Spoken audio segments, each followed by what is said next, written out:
Okay, so for those people who have not seen Furiosa, this video will contain spoilers for Furiosa. So if you do not want to get spoiled, I suggest you go and watch the film and come back to this video.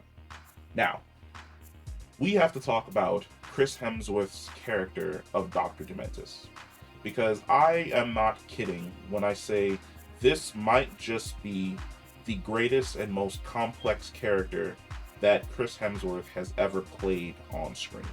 And that is from somebody who has been watching most of Chris Hemsworth's movies for the last 10, 15 years. When we first encounter his character of Dr. Dementus, he's almost clean and pristine. And what I mean by that is the Mad Max universe is this very dirty and broken and mutated place.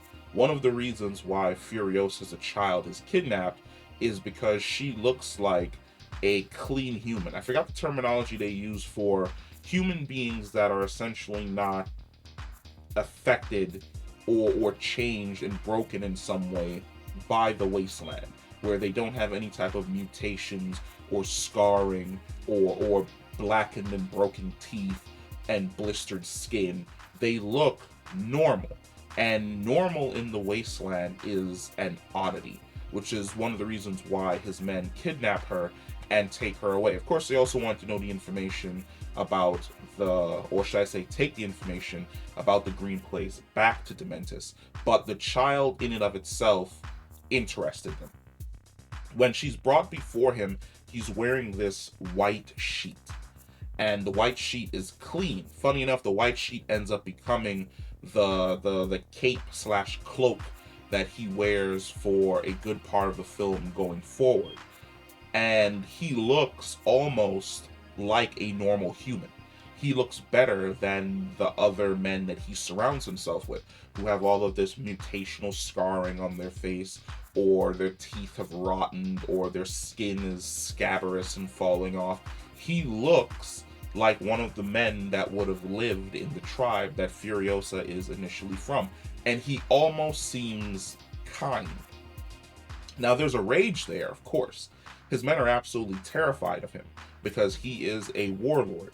But for the most part, he looks kind. He looks the part of a kind leader until he starts looking away from Furiosa and towards his men, and you start seeing that there's a level of a madness there that's not been revealed yet.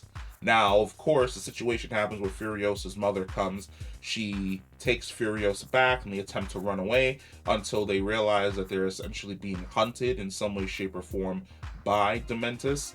And she goes back to fight, she gets captured, and then of course she gets crucified and killed. And once again, that kindness comes back, where he tells her that, she doesn't have to look, she can look away.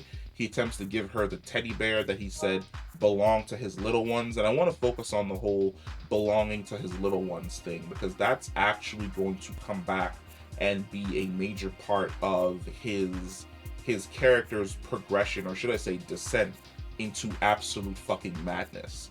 And Furiosa refuses to look away. And as she refuses to look away, you can see that something once again in his eyes kind of dims and almost dies, as though Furiosa isn't the one losing her innocence in this moment.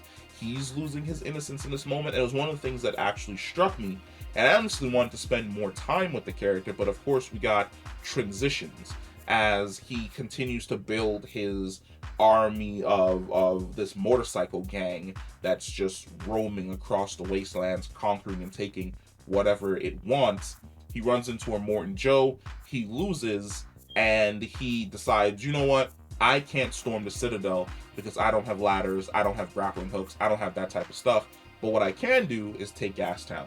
He goes to Gastown, and his character's story progresses from there. But there's a change that occurs in his character after the transition, after we do the time skip, where Furiosa is now an older woman. She's no longer the young child. He's been in charge of Gastown for a really, really long time. When you essentially get back to Gastown and you see him again for the first time, he seems more manic and crazy than he was before. There's also a mural in Gastown. It is painted on the wall of these women moving towards another woman.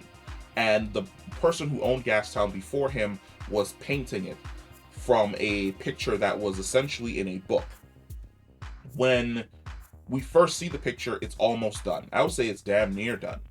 But when we go back to it, we see that there is now blood on the wall and paint on a hand that's been, as though he was attempting to, at one point in time, continue the painting, but then he lost his focus. Then that focus took away to rage, and then as they zoomed out away from the painting, there's more and more damage and paint and blood thrown onto the wall that simply was not there before. That, in all honesty, when I look back at it, is a great metaphor for what exactly is happening with his character, which is when we see him again, he looks haggard. He looks drunk. He looks more worn down. And he's more insane. He's more angry. Then when Furiosa attempts to go to the bullet farm once the decision is made to overthrow Dementus, we run into a situation where he's been plotting, he's been scheming. He wants it all. He wants to take control of it all. And he's taking control of the bullet farm while the people who run the bullet farm are away. And he almost kills Furiosa. And Furiosa and the other Imperator run.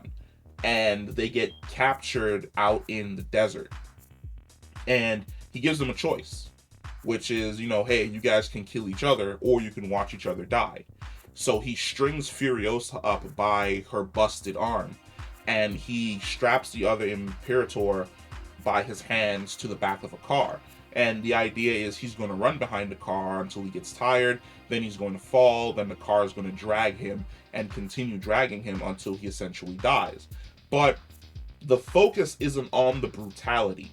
The focus that the camera decides to set on is on his character's face, where you watch as the sun transitions in the background, where it starts off at morning, then it goes to high noon, then it transitions over to sunset. You watch as his face goes from, this is fun and I'm enjoying this, to torment, why am I doing this? Why am I killing this person? To apathy, where it's just like, I'm bored, this is boring, moving on to the next thing. And I think that is also from the mural, and then that long tracking shot of his face as time transitions in the background, as you see his character go from jolly and jovious and focusing on this thing because torturing is fun, to, oh my god, why am I killing another human being? And then finally ending up at, this is fucking boring, I need to go and find something else for me to do, perfectly surmises the character of Dr. Dementus, which is Dementus is he is a broken man. And due to his brokenness, is brokenness even a word? We're not going to use brokenness. We're going to try and search for another word here in particular. But due to just how broken of a person he is, he lashes out and destroys everything around him in an attempt to feel something. And that is what I had felt and essentially thought during that scene with the transition of his character with the sun. But later on, when Furiosa is able to exact her revenge, when she captures him, when she drags him out into the desert and he is all chained up, and she starts beating him, looking for answers, telling him to give her back her mother, give her back the Praetorian that he killed, give her back everything that he essentially stole, he goes on this fantastic monologue where he essentially gives us the rundown of why he is the way that he is, which is when the world broke, when everything fell, he lost the people that he loved. And when he lost the people that he loved, he ceased the ability to feel anything. He didn't feel happiness, he didn't feel sadness, he didn't feel joy. All of the positive emotions disappeared from his life when he lost his daughters and the other members of his family. He goes around doing the things that he does because for him it's almost like a dopamine hit. In that moment when he's being brutal, in that moment when he's being cruel, when he's being evil, he feels something. And that something only lasts for a moment. And it's kind of like if you're somebody that likes mashed potatoes, if you like mashed potatoes, eating them once a month is a treat. But if you start eating mashed potatoes every single day for every single meal, you'll get tired of it to the point where they don't even taste or hit the same anymore. That's the same for Dementus. When he's doing something for the first time, when he's being cruel in a certain way for the first time, when he's gotten a new toy for the first time, it feels fantastic. But as he spends more time around that toy, as he spends more time being cruel, as he spends more time being evil, it begins to lose its luster. It begins to lose its light until it becomes boring and he essentially moves on to something else. You could look at his rulership of Gastown as an example of that as well, which is at first he did not want Gastown. The having a giant Calusar of 500 bikes roaming across the wasteland, taking whatever you want, was fantastic. Then he runs into the Citadel and saw that there was a bigger, better way to lead. He plots, he schemes, he finally takes control of this bigger and better way. He becomes one of the 3 superpowers in the wasteland, and instead of reveling in that and finding better ways to improve and make the wasteland better, he falls into kind of like this manic depression where he's no longer content with his rulership. He's no longer content with the power that he's essentially gained, and he wants more. He wants more and hoping that more is going to end up filling that void. And when it becomes apparent that that more isn't going to fill that void, and he's essentially losing everything, he runs.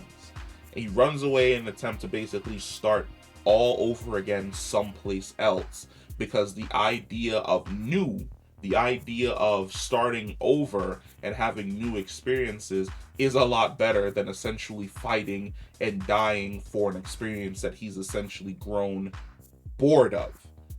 Fantastic writing. Absolutely fantastic writing. When you write a broken character, it is quintessential that you're able to portray in what way this person is broken. That you're able to portray that at one point in time, when you see him being fatherly and lovely to Furiosa, that he was that way with his own daughters. When you see him being this charismatic, hopeful individual that wants to better the wasteland, that he was that way at some point in time. But as his own personal story progressed, as he lost his daughters, as he lost his loved ones, he became a victim of the wasteland, the same way a character like Furiosa, well, more or less a character like Max was, where the wasteland took what he loved away from it, so he became the road warrior. He became the most violent man on the wasteland. And for Furiosa ends up being affected by Dementus's own self-destruction, where his own self-destruction tore her away from her family, led to her mother being killed, and essentially turned her into the most dangerous woman in the wastelands as well. Beautiful prequel. Absolutely love it. Absolutely fucking enjoyed it. I think, like I said before, Chris Hemsworth as Dr. Dementus is probably the best character he has ever put to screen. And in all honesty, I need more people to write characters like this for Chris. Stop making him the amazing looking playboy who has witty one-liners and cracks jokes. Stop putting him in like that Thor archetype.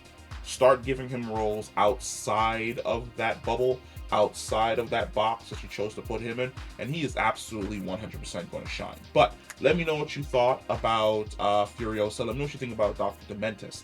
Comment down below, leave a like and subscribe if you are new to the channel, and I will see you in the next one. Peace.